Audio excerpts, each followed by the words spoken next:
ప్రేక్షక మహాశయులకు అభిమానులకు నా నమస్కారం. ఇప్పుడు మీరు చూడబోతున్న ఈ విజేత చిత్రంలోని నా పాత్ర గురించి రెండు ముక్కలు చెప్పదలుచుకున్నాను. ఇప్పటి వరకు మీరు ఎన్నో యాక్షన్ చిత్రాల్లో మీ ఆవేశాలకు, ఆగ్రహాలకు, ఉత్సాహాలకు ప్రతినిధి అయిన యాంగ్రీ యంగ్ మెన్ గా నన్ను ఆదరించారు, అభిమానించారు, ఉత్సాహపరిచారు. అందుకు మీ అందరికీ నా ధన్యవాదాలు. ఇప్పుడు మీరు చూడబోతున్న ఈ చిత్రంలోని నా చిన్నబాబు పాత్ర ఈ మధ్య నేను ధరించిన పాత్రలు అన్నిటికంటే భిన్నంగా ఉంది.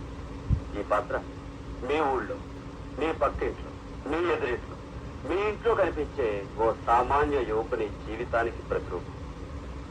నా నుండి వెరైటీ కావాలని కోరుకునే ప్రేక్షకాభిమానుల ఉత్తమ అభిరుచికి చక్కని సమాధానం ఈ విజయం. ఇటువంటి చిత్రాలను మీరు ఆదరిస్తే నేను మరెన్నో కొత్త తరహా పాత్రలు పోషించడానికి ఉత్సాహాన్ని, ప్రోత్సాహాన్ని ఇచ్చిన వారు ఇస్తారని ఆశిస్తూ సెలవు.